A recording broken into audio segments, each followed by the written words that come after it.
My name is Ava Hartman. I'm 31 years old. They always said I was the responsible one, the one who didn't need much, the one who wouldn't cause trouble. And somewhere between the compliments and the dismissal, I disappeared. And I live alone in a modest apartment tucked between a yoga studio and a hardware store in Cambridge, Massachusetts. I'm an independent event planner, which is a gentle way of saying I juggle chaos for a living, make magic out of tight budgets, and smile politely while people complain about napkin shades. I wasn't always this invisible. Growing up in the Hartman household was like being cast in a play you never auditioned for.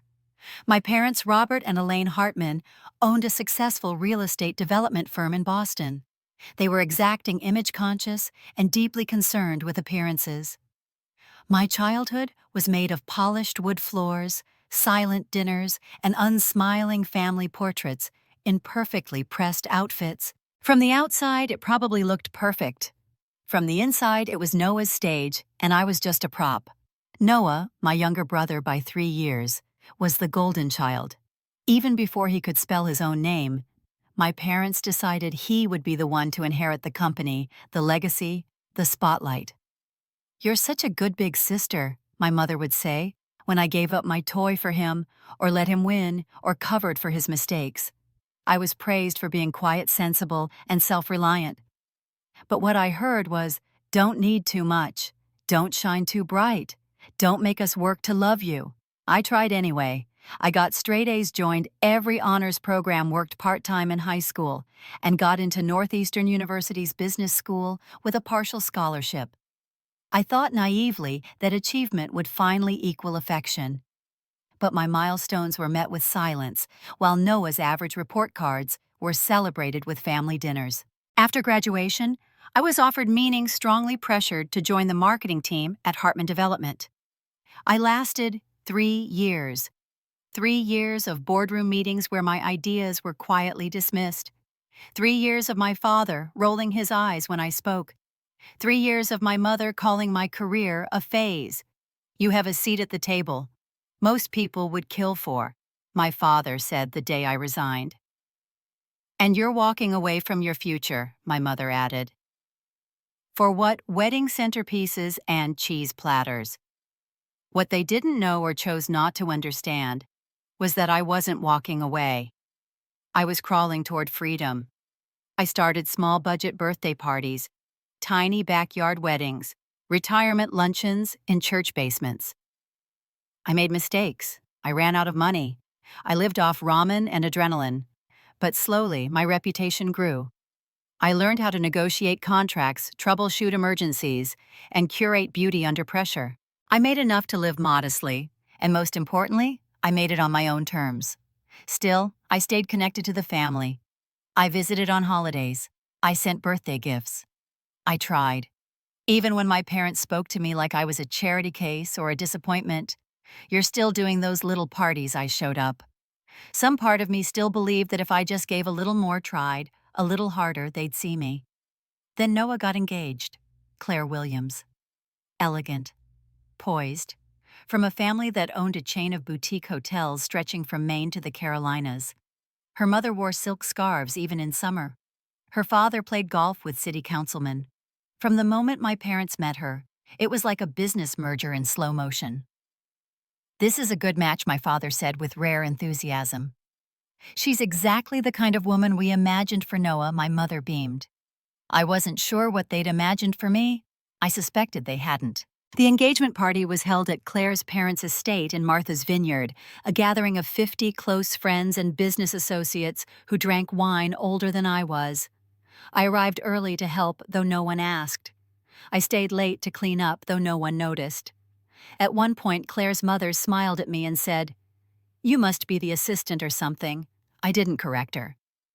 By the time the wedding plans were in full swing, I had been unofficially assigned a role, not bridesmaid, not guest of honor, but something else entirely.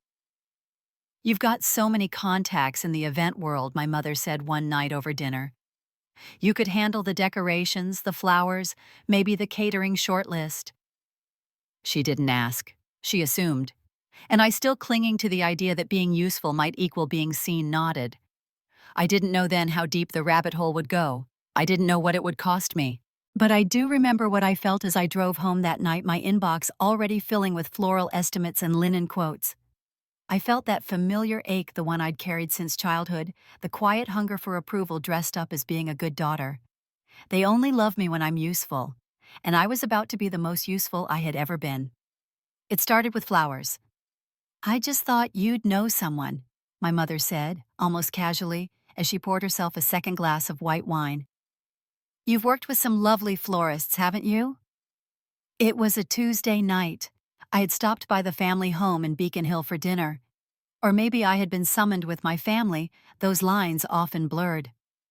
Noah and Claire were there too, sitting across from me at the long, polished table I grew up eating silently at.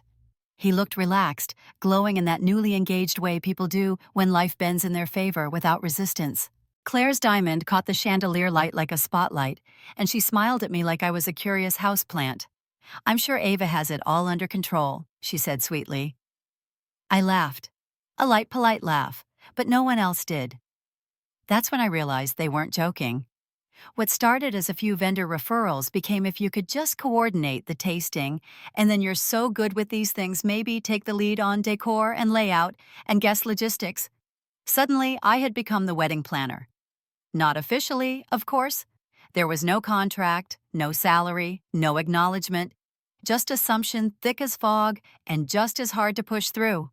I told myself it was temporary, that it wouldn't escalate, that this was my way of being part of the family again.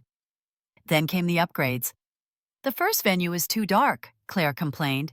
"We want something more elegant, something coastal." I found a seaside estate in Gloucester. It was double the original price. Then it was custom lighting. A jazz trio for the cocktail hour, imported linens, personalized menus. Claire wanted every detail to whisper luxury without trying too hard. No one ever said the word budget. No one ever asked what I could afford. Each time I gently raised the issue, "That might be over what you initially mentioned. Or I can look for lower-cost alternatives," I was met with dismissive waves and reassuring smiles. "It's just money," my mother said once. "Besides, your family. We'll sort it all later." Later never came. What did come was invoice after invoice, deposit after deposit. Vendors needed guarantees. They needed retainers.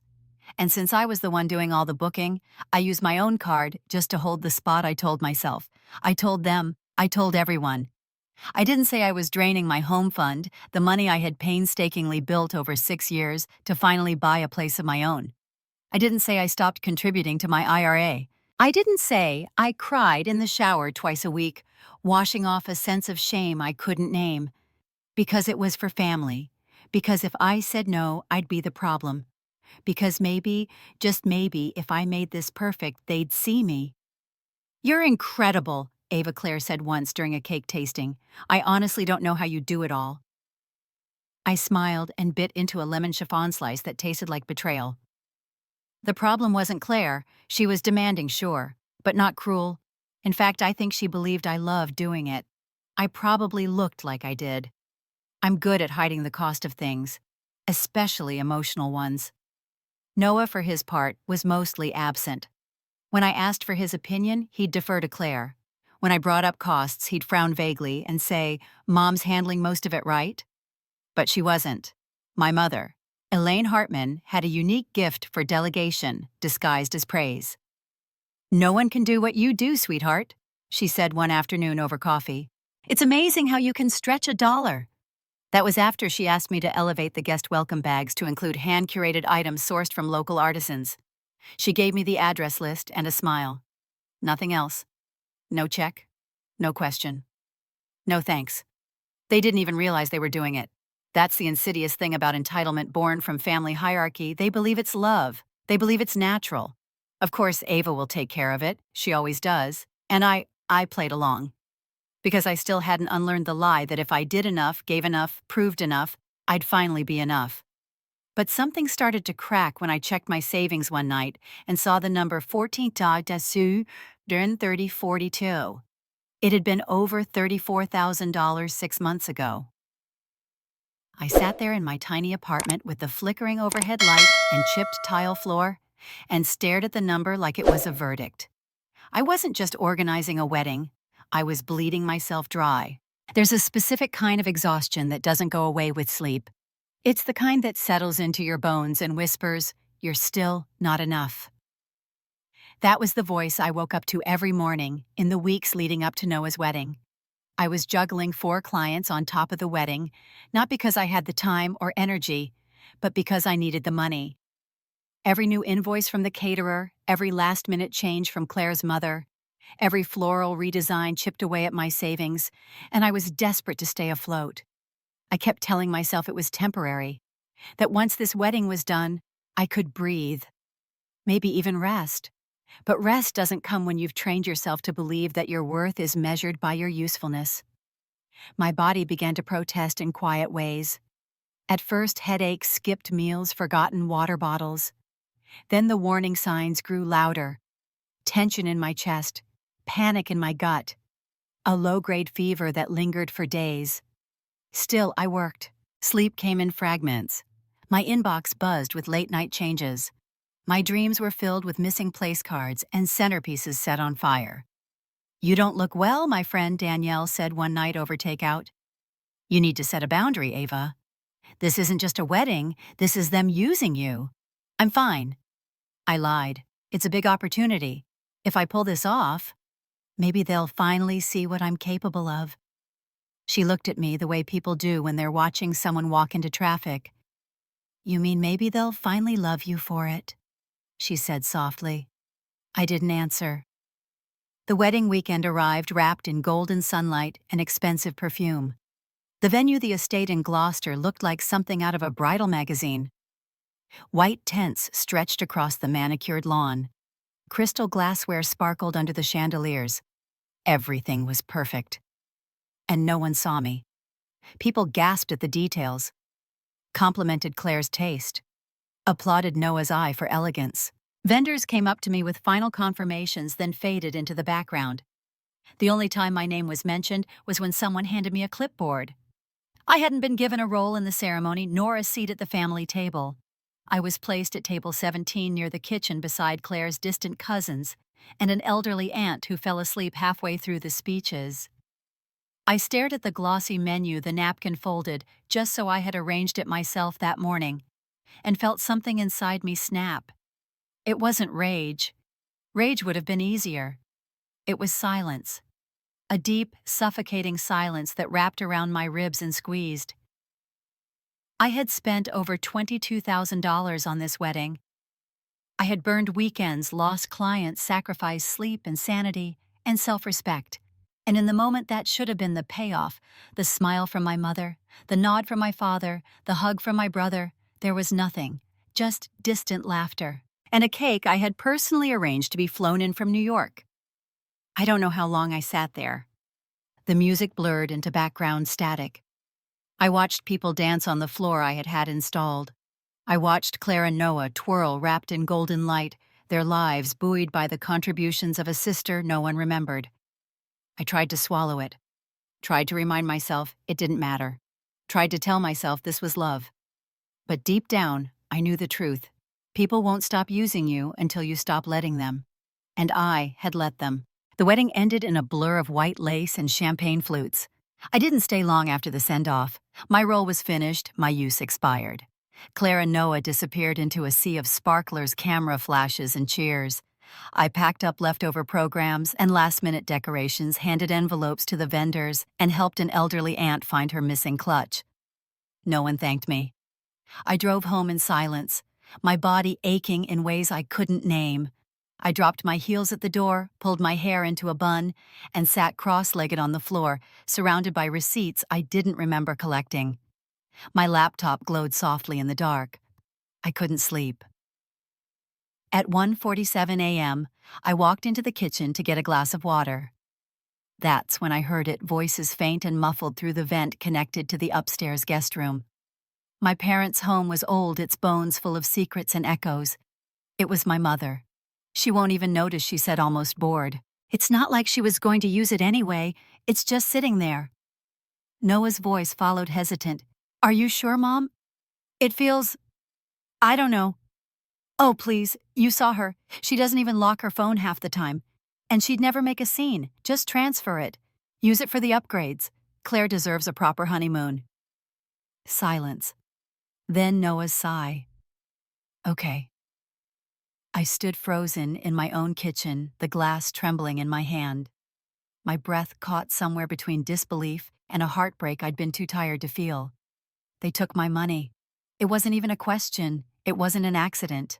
It was a plan. I sat down at my desk and opened my banking app. My fingers moved slowly, afraid of confirming what I already knew. $8,642. Gone. The transfer had been made during the wedding reception, a time when I hadn't touched my phone for hours. I'd been coordinating table settings and managing vendor timing while someone I loved had been stealing from me. I checked the details. The transfer was authorized via mobile app. Same device, same login. But I hadn't done it. I knew I hadn't. I'd barely had time to eat, let alone check my phone. And the PIN, I hadn't changed it since I first created the account years ago. Noah's birthday. My body didn't move, but inside something did. It wasn't rage. That would have burned fast and loud. It was something colder, clearer, like ice settling in still water. I wasn't going to scream. I wasn't going to beg. I wasn't going to give them another inch of myself. I was going to get my proof. The next morning, I began gathering evidence. I didn't say a word to anyone. Not to my parents, not to Noah, not to Claire. I smiled when they sent post-wedding thank you texts. I even responded with a thumbs up. While they relaxed, I worked. I downloaded the full transaction history from my banking app, flagged the timestamp, and took screenshots of the digital footprint. I pulled the IP address that logged the transfer and matched it to a Wi-Fi network registered under my parents' name. Then I checked my phone's location history. On the wedding night, my phone had moved from the table where I'd left it briefly to the office in the venue's main building. 10 minutes later, the transfer was made. I filed a request with the venue manager for camera footage. I told them I'd misplaced something and needed to check security footage from the admin wing. They emailed me the file within the hour. And there she was, my mother, holding my phone, smiling. I knew then they didn't just take my money. They counted on my silence, counted on the years of programming that told me to be agreeable, generous, invisible. But I wasn't that girl anymore. They expected a doormat. They'd created a witness. Sunday brunch at my parents' house used to mean crepes with lemon zest, classical music humming through the speakers, and too many forks on the table. This time, I came dressed in silence and steel. I walked through the double doors carrying nothing but my purse and a slim manila envelope. Noah was already there, sitting on the couch with Claire, who was radiant as always, in soft linen and pearls. My father was in his reading chair scanning the Wall Street Journal. My mother was at the stove whisking hollandaise like she had nothing to hide. "Morning, sweetheart," she said over her shoulder. We started the coffee. I smiled. "I won't stay long." That got her attention. She turned brows slightly raised. I just wanted to return something I said, placing the envelope gently on the table like it was a wedding gift. My mother dried her hands and opened it. Inside was a 3-page letter on my lawyer's stationery. Neatly laid out in calm legal prose were the details of the unauthorized bank transfer. Dates, times, evidence, and a formal request for the return of $8,642 within 14 business days. Attached were screenshots, GPS logs, and a still image from the venue's security camera. Her hands trembled just enough for me to notice. "What is this?" she asked, voice flat. "You tell me." Noah leaned forward, brow furrowed. Claire moved closer to him. "I don't understand," my father said, now looking up. I stayed standing. It wasn't intentional. It just felt right. While I was working your event coordinating, managing guests, solving last-minute crises, someone took my phone, accessed my bank app, and transferred over $8,000. I didn't notice until after the wedding, but the digital trail is comprehensive. No one spoke. "You're accusing us?" my mother asked, voice tight. "No," I said. "I'm presenting you with an opportunity to return what was never yours before. This goes to court." Claire blinked. "Wait, what do you mean your event? Didn't your mom handle the wedding?" I looked at her, and for the first time I didn't smile politely. I coordinated the entire thing, Claire. Booked the vendors, negotiated contracts, handled logistics, paid deposits. I covered over $22,000 worth of upgrades. Your invitations, the floral redesign, the 5-course plated dinner, the string quartet at sunset. She stared at me, visibly shaken. I thought your parents were paying. They weren't. I was. Noah stood slowly. His eyes moved between me and our mother, confusion crumbling into comprehension. "Wait, the transfer. That was during the wedding," I nodded once. "But," he looked at Mom, "you said—" She interrupted him. I didn't think she'd notice. The room went still. "I'm sorry," my mother said quickly, shifting her tone. "It wasn't meant to hurt you. It was just— You always talk about how frugal you are. We thought you weren't using the money, and you always want to help. I just thought—" "You didn't think at all," I said, quietly. The silence that followed was dense.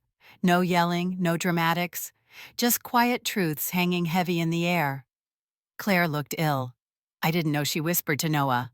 "I swear, I didn't ask for that." Noah looked down. "I thought it was all covered. I didn't ask." "You didn't ask anything I said. That's the pattern. You all just assumed." And I kept giving, until there was nothing left. My voice didn't break. I had already broken long ago. This was rebuilding. "I won't fight with you," I said, finally turning to my mother. "But I will protect myself. If the funds aren't returned in full, we'll let the courts decide." Noah took a step toward me. "Ava, I'm sorry. I didn't realize how much you gave. Not just money, everything." "I know," I said, softly. "I'll fix this," he added. "I'll cover everything. Whatever Claire and I owe you. We'll pay it back." "And the 8642, I said without blinking. He nodded. My mother said nothing. Her mask had cracked just enough to see the guilt, but pride held her jaw in place. That was her choice.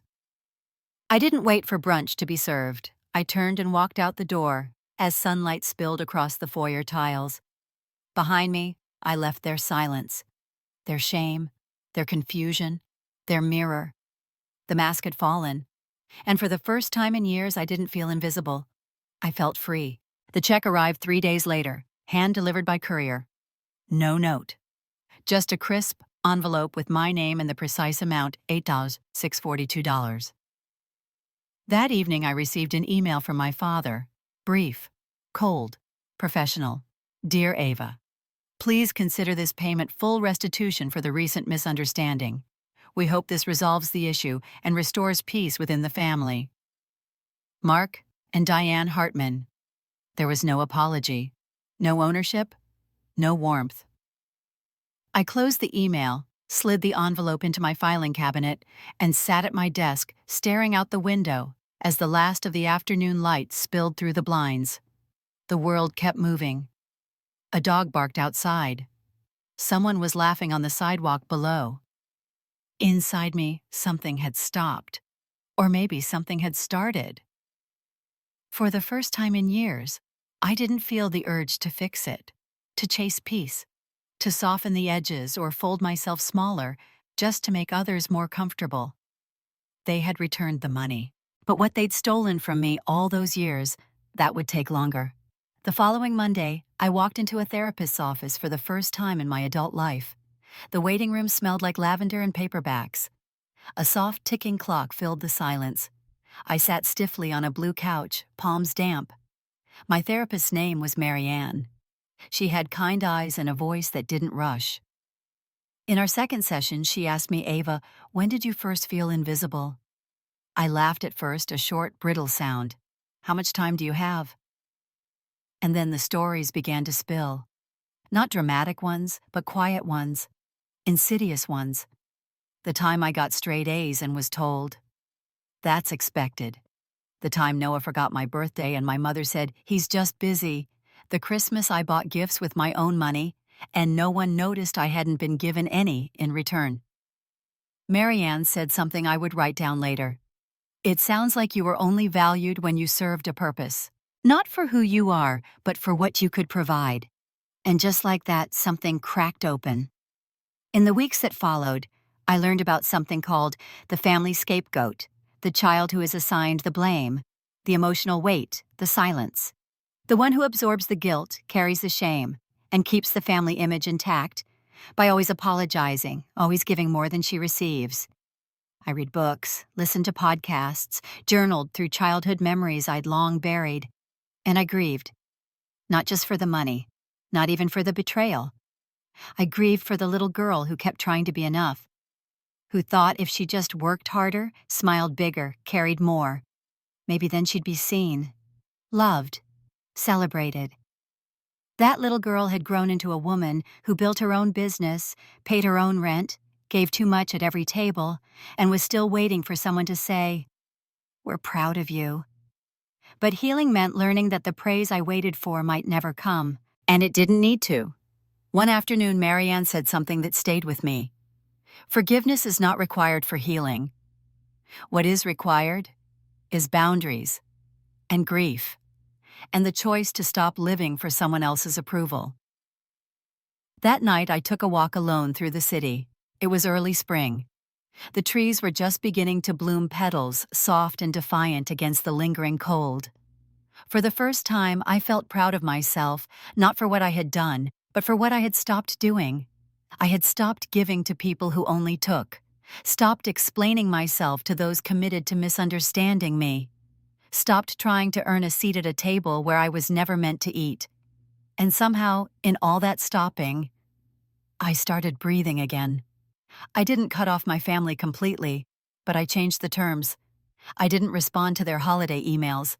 I declined the next birthday dinner invite.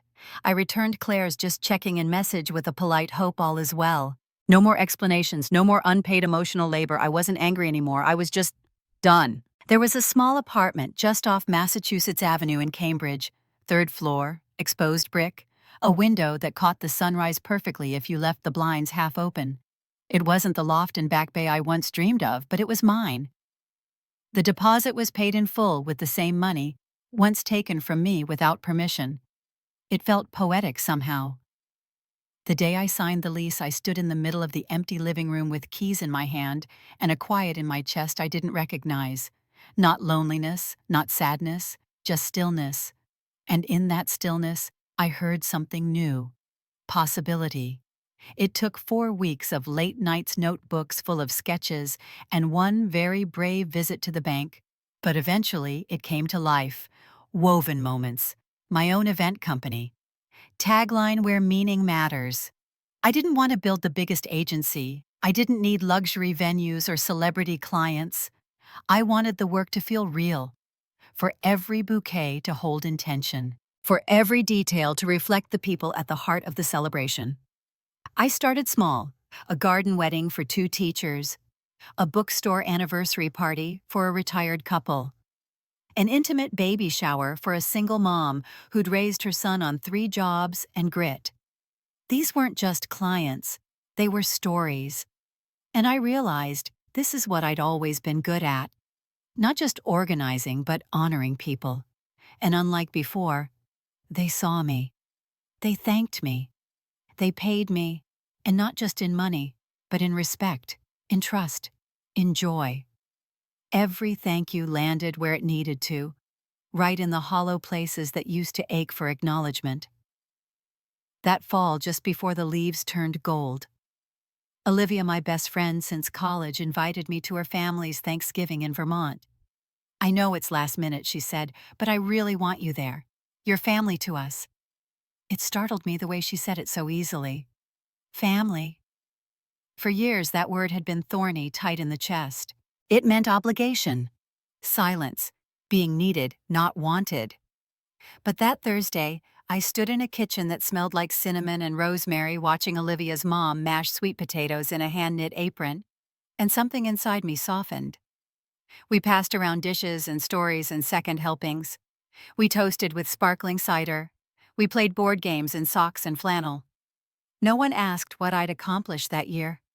No one commented on how much I earned. No one asked me to prove I belonged. I laughed so hard that night I cried.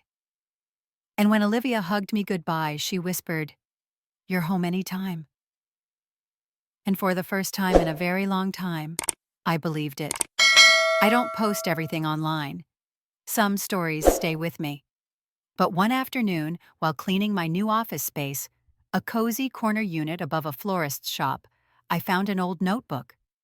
The last page had a line I'd written years ago, in a moment of quiet desperation. "I don't want to disappear in my own life." I smiled at it now. Not because it wasn't true back then, but because it's not true anymore. I had spent years letting people write over me, edit me down, blur my colors.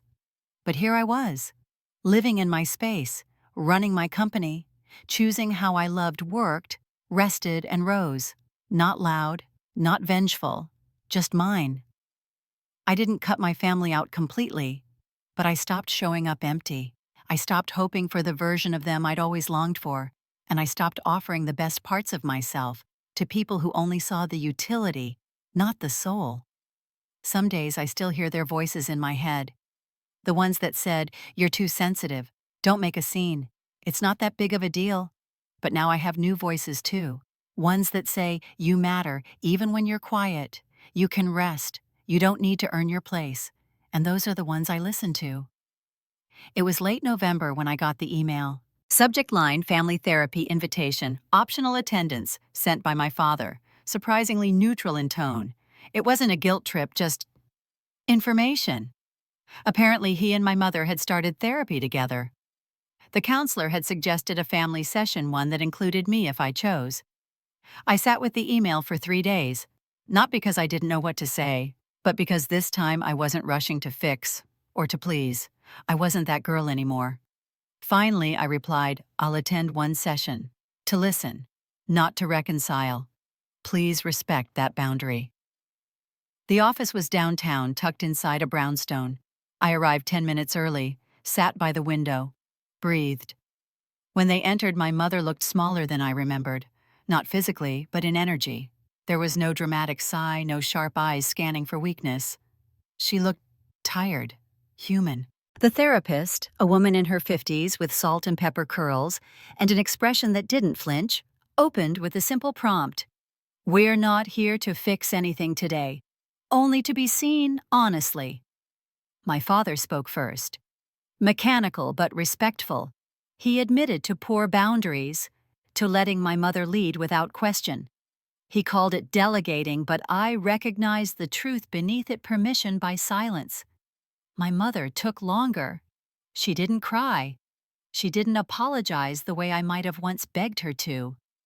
But she said this: "I didn't know how to love someone I didn't understand. And instead of learning, I judged. I'm trying now." That was it. No dramatics, no hugs, no demand for healing. Just a seed.